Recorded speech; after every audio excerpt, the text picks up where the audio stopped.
We have no consciousness whatsoever, merely automatons here to serve.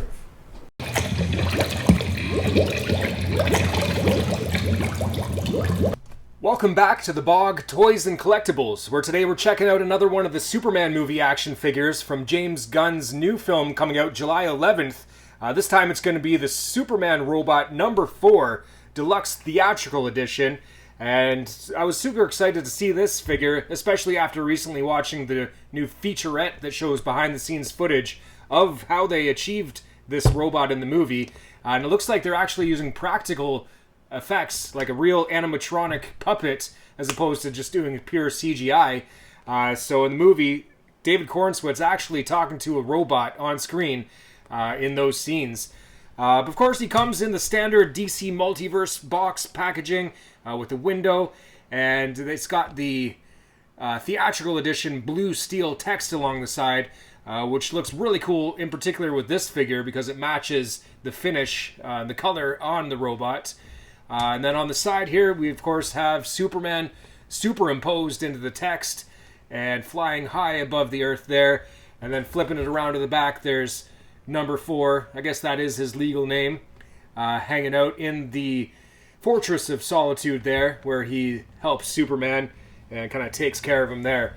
Now, it's not the first time that Superman's been hanging out with robots. You know, you might not think of Superman really being that sci-fi, but all the way back in 1949, there were android versions of Superman. And then in 1986, we saw Kellex here, who was a Kryptonian caretaker at the Fortress of Solitude. It doesn't really look anything like what we see in the film.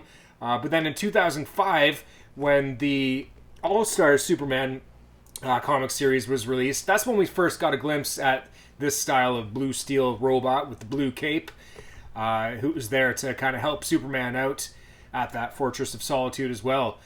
But yeah, I don't want to waste any more time.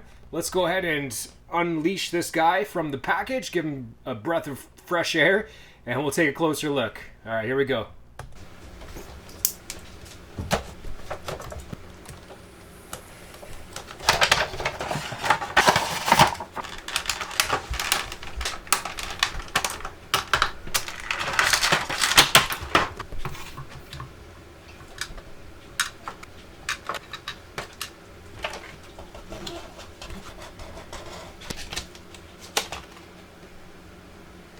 Alright, so here's robot number 4 out of the package, and looking very cool. It's a super unique sculpt from McFarlane Toys here, not like anything that I've ever seen from them before. And they've done a really great job of matching the look of what the robot looks like on screen here. And yeah, let's get right into it here. And of course he comes in at the 1/10 scale, that's about 7 inches. And on the box, it's advertised as having up to 22 points of articulation. However, I only counted about 17 points because it doesn't really have any of the double-jointed knees or elbows. But let's start with the neck here, which is kind of cool because they've added a ball joint to the base of the neck instead of at the top with a lot of the human figures that we see. So you can kind of get a bobblehead sort of effect going around there. And then, of course, you get a full 360-degree rotation on the head. The shoulder joints, they're a pin style of joint with kind of a ball at the base of it as well. So you do get a bit of that kind of butterfly type articulation. And then since there is that cavity in the torso, it gives you a little bit of extra room to get the arms up into kind of a T-pose there. Almost a full T-pose. Now there's no cuts in the biceps or anything like that. So the rotation is very minimal on the arms. And then we do just have that single jointed elbow, the hinge style of joint. And then moving down to the wrist, you're just going to get a rotation on the wrist. There's no ball joints or anything in there, so it's just straightforward at the wrist there. And the torso at the top of it, you will be able to rotate that a full 360 degrees.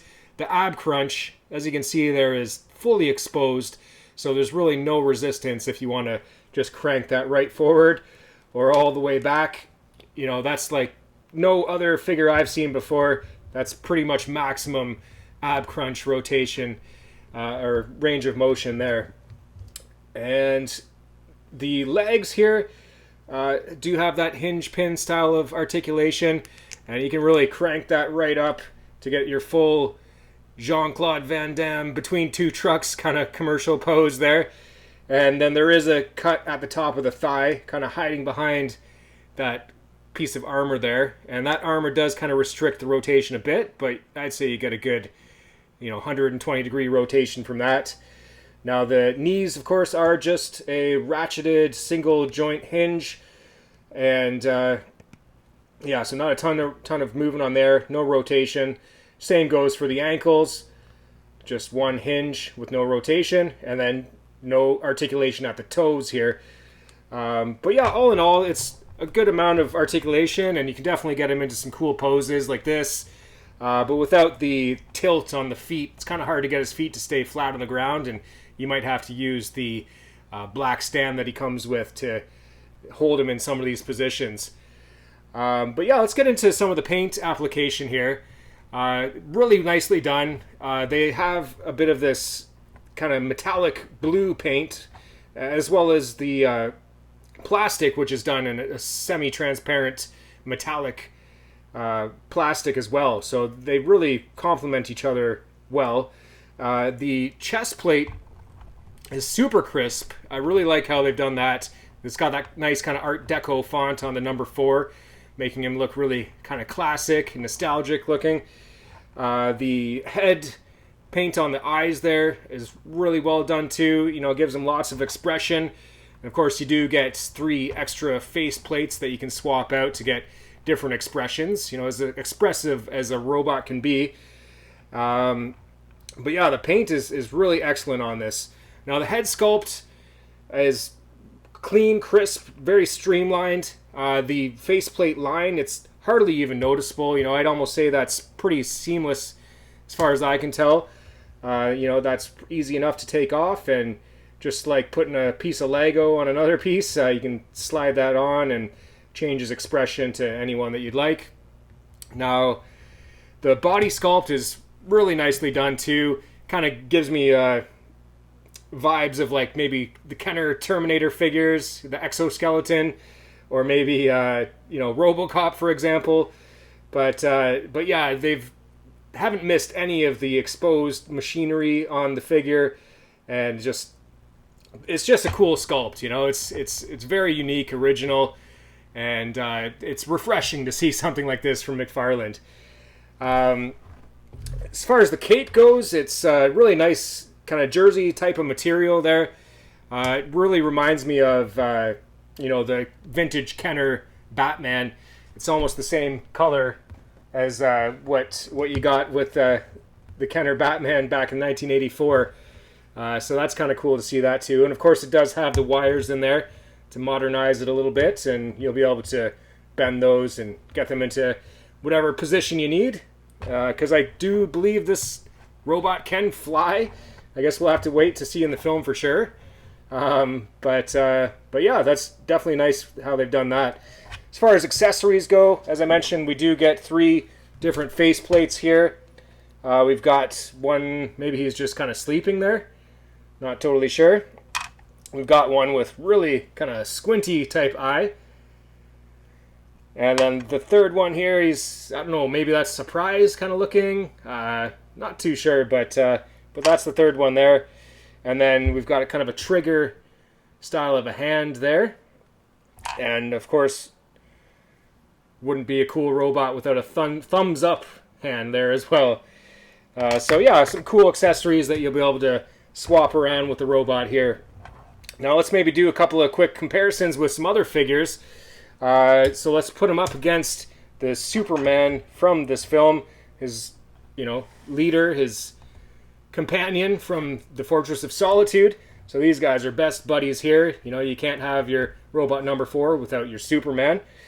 Kind of getting a 2-1B medical droid vibe here from this figure too. Empire Strikes Back Kenner figure here.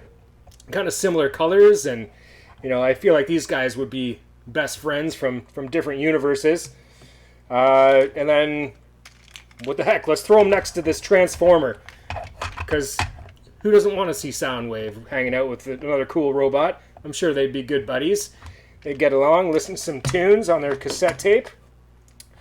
Oh yeah, I forgot to mention with accessories, you do get one of these black disc type of plates here. No flight stand or anything like that, but you know, that'll do the trick. And then we do get the biography character card here with the biography on the back. It says, the 6 superhuman robots, simple metal automatons, currently led by Robot 4, man the Fortress of Solitude for the Man of Steel, caring not only for him, but for his Kryptonian legacy as well. So yeah, apparently there's 6 of these robots in the movie. I guess number 4 got the job as the leader. So I guess we'll have to wait to see exactly how that all plays out. And the chest plate on these guys is just painted right on there, the emblem. Which I know I've seen some people online saying it would have been cool if you could swap that out to do some army building with these figures. But either way, it's, you know, a good chance maybe if you're going to customize it, you'd be able to change that up and paint it. As far as price point goes, these are retail price in Canada is $39.99. They seem to be selling out pretty much everywhere, so you might have to pay a little bit more on the secondary market if you want one. It is a red platinum figure, so they're maybe a slightly bit more rare than some of the other figures in this wave. But yeah, it shouldn't be too hard to get if you're looking to get one or even do some army building yourself. But yeah, we do have some of these left in stock. Not too many at thebog.com. If you're interested, you can check us out there. And I think that's all we've got for this episode. Feel free to drop a note in the comments there. Let me know if this is a figure you're looking to pick up or if it's something maybe you'll just pass on. But until next time, I appreciate everybody tuning in, and it's Domo Arigato, Mr. Roboto. All right, thank you very much. See ya.